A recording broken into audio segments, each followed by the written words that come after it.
আসসালামু আলাইকুম। এখন আমরা আলোচনা করব অ্যান্ড্রয়েড স্টুডিওতে কিভাবে করে একটি নতুন প্রজেক্ট তৈরি করতে হয় এবং সেই সাথে অ্যান্ড্রয়েড স্টুডিওর সাথে পরিচিত হয়ে নেব। আপনারা সর্বপ্রথম অ্যান্ড্রয়েড স্টুডিও এটি ইনস্টল করে নেবেন। সেটি কিভাবে ইনস্টল করবেন, আমরা এখানে একটা কন্টেন্ট লিখেছি অ্যান্ড্রয়েড স্টুডিও কিভাবে করে ইনস্টল করবেন। আপনি এখানে ধাপে ধাপে পুরোটা পেয়ে যাবেন। আপনি এখান থেকে দেখে নিতে পারেন, অথবা আপনি ইউটিউবে গিয়ে how to install Android studio এটা লিখলে অনেক ভিডিও পেয়ে যাবেন, সেখান থেকেও দেখে ইনস্টল করে নিতে পারেন। আপনারা অ্যান্ড্রয়েড স্টুডিও ডাউনলোড করার জন্য developer.android.com/studio এখানে চলে আসবেন। আপনারা এখানে চলে আসবেন, এখানে বর্তমানে দেওয়া আছে ডাউনলোড অ্যান্ড্রয়েড স্টুডিও জিরাফ। বর্তমানে জিরাফ ভার্সন চলতেছে, যেটা আপডেট ভার্সন থাকবে আপনারা সেটাই ডাউনলোড করে নেবেন। আমরা যদি একেবারে নিচে চলে আসি, আমরা এখান থেকেও ডাউনলোড করে নিতে পারবো। এখানে দেখেন উইন্ডোজ জিরাফ ভার্সন, আমরা এখান থেকেও ডাউনলোড করে নিতে পারবো। অথবা আপনারা একেবারে উপরে এই যে এখানে ডাউনলোডে ক্লিক করবেন। ডাউনলোডে ক্লিক করে নিচে থেকে টার্ম অ্যান্ড পলিসি যেটা এটা পড়ে নেবেন, পরে এটা অ্যাকসেপ্ট করবেন। অ্যাকসেপ্ট করে এখানে ডাউনলোড দেবেন। ডাউনলোড দিলে এটা ডাউনলোড শুরু হবে, তারপর এটা ইনস্টল করে নেবেন।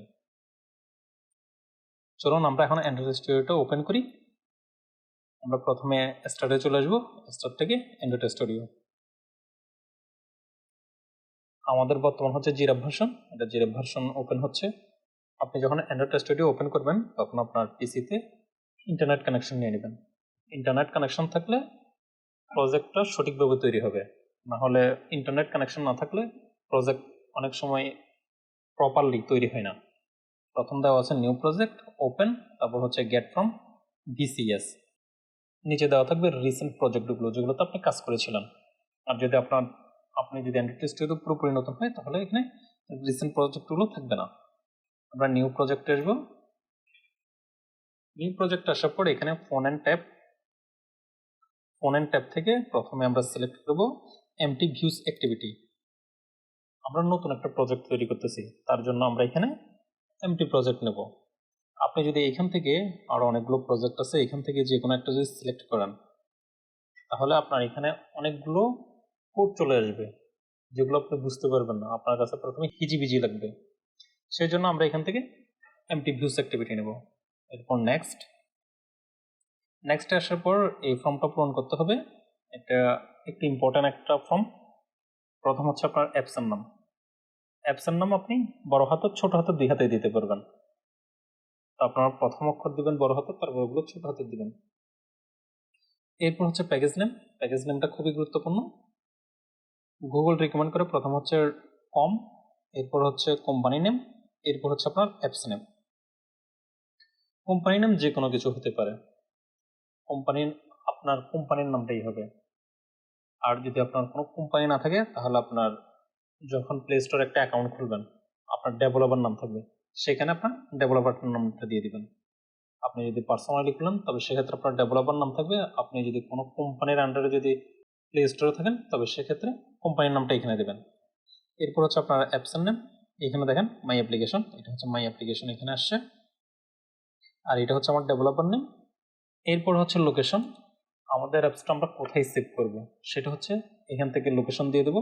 আপনি আপনার পছন্দ মতো লোকেশন দিয়ে দেবেন, যেমন ধরুন আমার ডিতে দেওয়া আছে, ডি এর মধ্যে লোকেশন।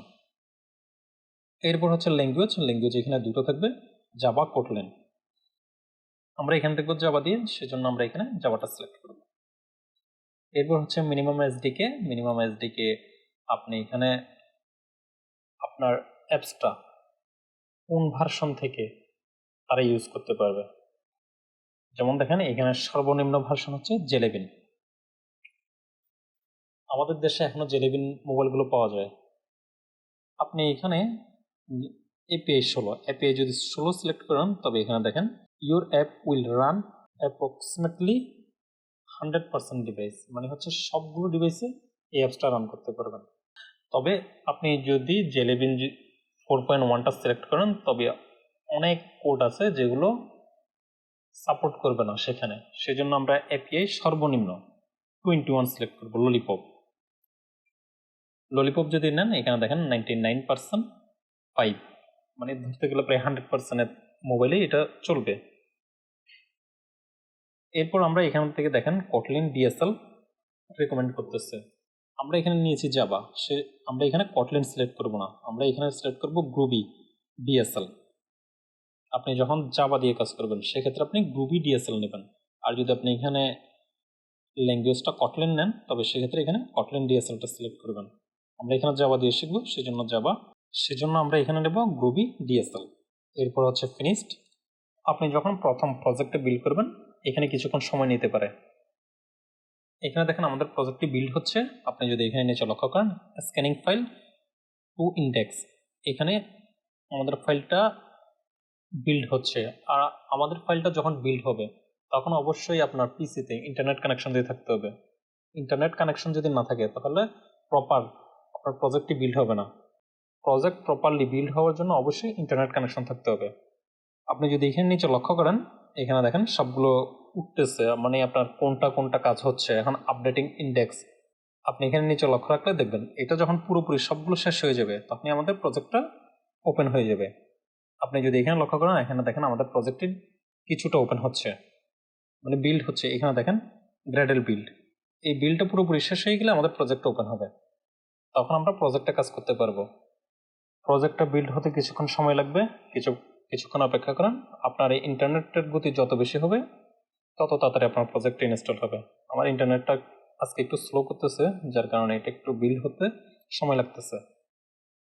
আপনি যখন প্রথম প্রজেক্ট নেবেন সেখানেও আপনার দেখবেন বিল্ড হতে বেশ কিছুক্ষণ সময় নিতে পারে। এতে ঘাবড়ানোর কোনো কিছু নেই, কিছুক্ষণ অপেক্ষা করবেন। অপেক্ষা করার পর দেখবেন আপনার প্রজেক্টটা পুরোপুরি তৈরি হয়ে গেছে। প্রজেক্ট তৈরি হওয়ার সময় অবশ্যই নিচে এখানে লক্ষ্য রাখবেন, নিচে এটা যখন পুরোপুরি হয়ে যাবে তখনই আপনার প্রজেক্টটা ওপেন হবে। এর আগে আপনি প্রজেক্টে কোথাও ক্লিক করা অথবা কোথাও করা এটা করবেন না, করলে দেখবেন যে আপনার পিসিটা আরো স্লো হয়ে যাচ্ছে। এখানে দেখেন আমাদের প্রজেক্টটি পুরোপুরি ওপেন হয়ে গিয়েছে। এখানে দেখেন আর কোনো কিছু নেই, নিচের সবকিছু এখানে উপরে বিল্ড হয়ে গিয়েছে। চলেন আমরা দেখি। আমরা যদি এখানে লক্ষ্য করি তাহলে এখানে হচ্ছে প্রথম হচ্ছে আমাদের প্রজেক্ট, এখানে প্রজেক্ট অপশন, আর এই পাশটা হচ্ছে আমাদের কোডিং অপশনটা। আমরা যদি এখানে লক্ষ্য করি তবে এখানে দেখেন প্রজেক্টের আন্ডারে হচ্ছে অ্যান্ড্রয়েডের মধ্যে হচ্ছে আমাদের ফাইলগুলো দেওয়া আছে। অনেক সময় দেখা যায় কি আপনার প্রজেক্টে এই যে ডিসপ্লেটা থাকে না, সেটা মিনিমাইজ অবস্থায় থাকে। আমরা যদি প্রজেক্টে ক্লিক করি এটা দেখেন মিনিমাইজ হয়ে গিয়েছে, আবার যখন ক্লিক করবো তখন ম্যাক্রোম্যাক্স হবে। আপনার এখানে যদি মিনিমাইজ করা থাকে তবে এখানে ক্লিক করবেন, সেটা ম্যাক্রোম্যাক্স হয়ে যাবে। আমরা যদি এখানে লক্ষ্য করি তবে এখানে দেখেন প্রথমে দেওয়া আছে অ্যান্ড্রয়েড। আমরা অ্যান্ড্রয়েডের অ্যারোতে ক্লিক করলে এটা আরো বিভিন্নভাবে দেখা যায়। প্রথম অপশনটা হচ্ছে প্রজেক্ট। আমরা যদি প্রজেক্টে আসি, প্রজেক্টের ইন্টারফেসটা এরকম। এখানে অ্যারোতে ক্লিক করলে এখানে বেশ কিছু অপশন দেখতে পাবেন। এখান থেকে যদি কোনো একটা ফোল্ডার অথবা কোনো একটা ফাইল ডিলিট হয়ে যায় তবে আমার পুরো প্রজেক্টটাই নষ্ট হয়ে যাবে। আপনার যদি প্রথম প্রজেক্ট অপশনটা থাকে তবে ঘাবড়াবেন না, আমরা অ্যারোতে ক্লিক করে এখান থেকে অ্যান্ড্রয়েডে চলে আসবো। অ্যান্ড্রয়েড চলে আসলে আপনার এখানে ইন্টারফেসটা বুঝতে সুবিধা, আপনি নতুন হিসেবে এখানে কাজ করতে পারবেন। আপনি যদি প্রথম অবস্থায় যদি প্রজেক্টে যান, প্রজেক্টে গেলে এখানে উল্টাপাল্টা করে ফেলতে পারেন, ঘাবড়ে যেতে পারেন, আপনি নাও বুঝতে পারেন। সেজন্য আমরা সর্বপ্রথম অ্যান্ড্রয়েডে চলে আসবো। অ্যান্ড্রয়েডে আসার পর এখানে দুইটা অপশন, প্রথমটা হচ্ছে অ্যাপস, দ্বিতীয়টা হচ্ছে গ্রিডল স্কেপ। আমরা প্রথমে অ্যাপস সম্পর্কে জানি। অ্যাপসে ক্লিক করলে এখানে তিনটা অপশন, প্রথমটা হচ্ছে ম্যানিফেস্ট, দ্বিতীয় অপশনটি জাভা, তৃতীয় অপশনটি হচ্ছে আরিয়াস। ম্যানিফেস্ট হচ্ছে আমাদের এই ডকুমেন্টের সবচেয়ে গুরুত্বপূর্ণ একটা ফাইল। ম্যানিফেস্টে আমরা সবসময় পারমিশন নিয়ে থাকি। আমাদের অ্যাপসের যত গুরুত্বপূর্ণ পারমিশনগুলো নিতে হয় সেগুলো সবগুলো ম্যানিফেস্টে দেওয়া থাকে। যেমন ধরেন আপনি আপনার অ্যাপসটা ইন্টারনেট ছাড়া চলবে না, তবে সেক্ষেত্রে ইন্টারনেট পারমিশনটা কোথায় নেবেন? ইন্টারনেট পারমিশনটা আপনার ম্যানিফেস্ট থেকে নিতে হবে। ম্যানিফেস্টে যদি ইন্টারনেট পারমিশন দেওয়া না থাকে তবে সেক্ষেত্রে আপনি প্রজেক্টের ভিতরে যতই বলেন ইন্টারনেট ছাড়া চলবে না প্রজেক্টটি, সেটা চলবে না। আপনার যদি ম্যানিফেস্টে ইন্টারনেট পারমিশন দেওয়া থাকে তবে সেই ক্ষেত্রে আপনি আপনার প্রজেক্টের ভিতরে বলতে পারবেন ইন্টারনেট পারমিশন ছাড়া আমার অ্যাপসটি চলবে না। যদি আপনি ম্যানিফেস্টে ইন্টারনেট পারমিশন না নেন, আপনি প্রজেক্টে গিয়ে যদি বলেন আমার অ্যাপসটা ইন্টারনেট পারমিশন ছাড়া চলবে না, তবে সেক্ষেত্রে আপনার অ্যাপসটি ক্র্যাশ করবে। আপনি যতবারই দিবেন ততবারই ক্র্যাশ করবে, অ্যাপসটি চলবে না। সেজন্য ম্যানিফেস্টটা খুবই গুরুত্বপূর্ণ। শুধুমাত্র ইন্টারনেট না, আপনি অন্যান্য, যেমন আমরা যখন ফেসবুক ইনস্টল করি অথবা ধরেন অন্যান্য অ্যাপস যখন ইনস্টল করি তবে সেক্ষেত্রে আমাদের কাছে বিভিন্ন পারমিশন চাই। যেমন আপনার মিডিয়া পারমিশন চাই, তারপর হচ্ছে আপনার ইন্টারনেট ছাড়া তো ওই অ্যাপসগুলো চলবেই না, তারপর ক্যামেরা পারমিশন চাই, তারপর হচ্ছে আমাদের কন্ট্যাক্ট লিস্ট পারমিশন চাই। এই যে পারমিশনগুলো, এই সকল পারমিশনগুলো ম্যানিফেস্টে দিতে হয়। ম্যানিফেস্টে যদি না থাকে আর প্রজেক্টের ভিতরে যদি সেই জিনিসগুলো দেওয়া থাকে তবে সেই অ্যাপসটা চলবে না, সেটা ক্র্যাশ করবে। এরপর হচ্ছে জাভা। আমরা যদি জাভাতে আসি, জাভাতে হচ্ছে এখানে 3টা অপশন। জাভার প্রথম অপশনটার মধ্যে থাকবে যতগুলো অ্যাক্টিভিটি নেব। অ্যাক্টিভিটি বলতে আমি সাধারণত বুঝি পেজ। আমরা যখন একটা বই পড়ি, বইয়ের মধ্যে অনেকগুলো পেজ থাকে, ঠিক তেমনই আমরা যখন একটা অ্যাপস তৈরি করি সেখানে অনেকগুলো পেজ থাকে, যেগুলো এখানে অ্যাক্টিভিটি। আপনি যতগুলো অ্যাক্টিভিটি নেবেন, প্রথমটা হচ্ছে জাভার অ্যাক্টিভিটি। এই অ্যাক্টিভিটি, জাভার অ্যাক্টিভিটিগুলো সবগুলো এখানে থাকবে। আমরা যদি এখানে ডাবল ক্লিক করি তবে এটা ওপেন হয়ে যাবে। এরপর হচ্ছে আরইএস। আরইএস হচ্ছে রিসোর্স। রিসোর্সের মধ্যে আমরা যদি এখানে লক্ষ্য করি, এখানেও বেশ কয়েকটা ফোল্ডার দেওয়া আছে। এগুলো সবগুলোই গুরুত্বপূর্ণ। প্রথম অপশনটা হচ্ছে ড্রয়েবল। ড্রয়েবলের মধ্যে হচ্ছে আমরা অ্যাপসের যতগুলো পিকচার ব্যবহার করব সবগুলো পিকচার ড্রয়েবলের মধ্যে থাকবে। দ্বিতীয় অপশনটি হচ্ছে লেআউট। লেআউট হচ্ছে, আপনি লেআউট দিয়ে বুঝতে পারতেছেন একটা অ্যাপসের একটা লেআউট থাকতে হবে। লেআউট না থাকলে তাহলে আমরা দেখবোটা কি? আপনি ফেসবুক যে ব্যবহার করতেছেন, ফেসবুকের একটা ইউআই আছে না, সেই ইউআইটা হচ্ছে লেআউট। আমরা এখানে লেআউটগুলো লাগবো। আমরা যদি এখানে ডাবল ক্লিক করি তবে এখানে দেখেন আমার লেআউটটা ওপেন হয়ে গিয়েছে। এখানে দেখেন হ্যালো ওয়ার্ল্ড। আমার প্রথম প্রজেক্ট হচ্ছে হ্যালো ওয়ার্ল্ড। এটা হচ্ছে স্বয়ংক্রিয়ভাবে ক্রিয়েট হয়। আমরা যখন নিউ প্রজেক্ট নিই এটা স্বয়ংক্রিয়ভাবে ক্রিয়েট হয়। এখানে দেখেন দেওয়া আছে হ্যালো ওয়ার্ল্ড। এটাই হচ্ছে আমার নতুন অ্যাপসের ইউআই। এর পরের ফোল্ডারটি হচ্ছে এমআইপি ম্যাপ। এটা হচ্ছে আমাদের অ্যাপসের লোগো। প্রতিটা অ্যাপসের একটা লোগো থাকে না, সেই লোগোটা এখানে থাকবে। ভ্যালুস। ভ্যালুসের মধ্যে আরো কয়েকটা ফোল্ডার আছে, আমরা যদি এখানে লক্ষ্য করি। প্রথম হচ্ছে কালার, স্ক্রিন, থিম। আমাদের থিমটা কেমন থাকবে? আমরা প্রায় সবাই মোবাইলে লাইট থিম অথবা ডার্ক থিম ইউজ করি। সেই জিনিসটা এখানে থিম। আপনি এখান থেকে আপনার অ্যাপসটার থিম কেমন হবে সেটা এখান থেকে সিলেক্ট করবেন। কালার, এখানে হচ্ছে আমাদের ইউ এর কালারগুলো কেমন থাকবে, আমাদের সেখানে স্ট্রিং স্ট্রিং এর কালারগুলো কেমন থাকবে, সে সবগুলো কালার থেকে সিলেক্ট করব। আমরা আমাদের অ্যাপসের ভিতর যে স্ট্রিংগুলো ব্যবহার করবো সবগুলো এখানে থাকবে। এরপর অপশনটা হচ্ছে এক্সএমএল। এটা এখন না জানলেও চলবে, আমরা ধাপে ধাপে সবগুলো পরবর্তীতে জানবো। এবার আসি আমরা এখানে হ্যালো ওয়ার্ল্ড। এখানে যে আমাদের ইউআইটা ডিজাইন করব, ইউআই ডিজাইনও আমরা যদি এখানে লক্ষ্য করি তবে এখানে দেখেন 3টা অপশন। প্রথম অপশনটা হচ্ছে কোডিং। এখানে হচ্ছে কোড, সবগুলো কোড দেখা যাবে। আপনি এখানে কোনো ডিজাইন দেখতে পারবেন না, এখানে সরাসরি আপনি কোড দিয়ে লিখতে পারবেন। এরপর অপশনটা হচ্ছে স্প্লিট। আপনি এই পাশে ডিজাইন দেখতে পাবেন, এই পাশে হচ্ছে আপনার কোডগুলো দেখতে পাবেন। এরপর অপশনটা হচ্ছে ডিজাইন।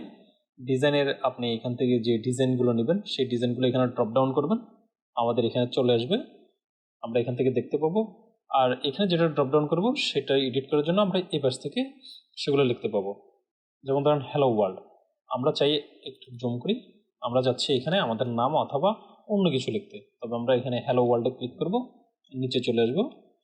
নিচে চলে আসলে আমরা আরো নিচে আসি, আমরা এখানে খুঁজে পাচ্ছি না, তাহলে আমরা এখানে উপরে সার্চ বারে চলে আসবো। সার্চ বারে এখানে লিখবো ট্যাক্স, TEXT।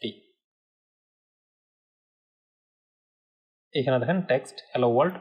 আমরা এটা কেটে যেমন ধরেন হ্যালো জাহিদুল, হ্যালো জাহিদুল,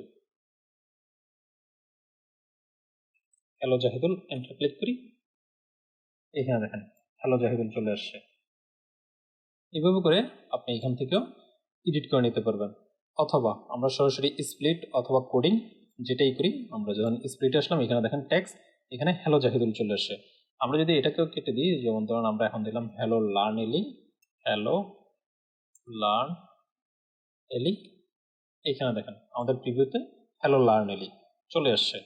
এইভাবে করে আপনি একটা প্রজেক্টের ইউআই গুলো ডিজাইন করতে পারবেন। আজকের মতো এতটুকুই থাক, আমরা পরবর্তীতে দেখব আমাদের এই অ্যাপসটা কিভাবে করে আমরা মোবাইলে রান করব।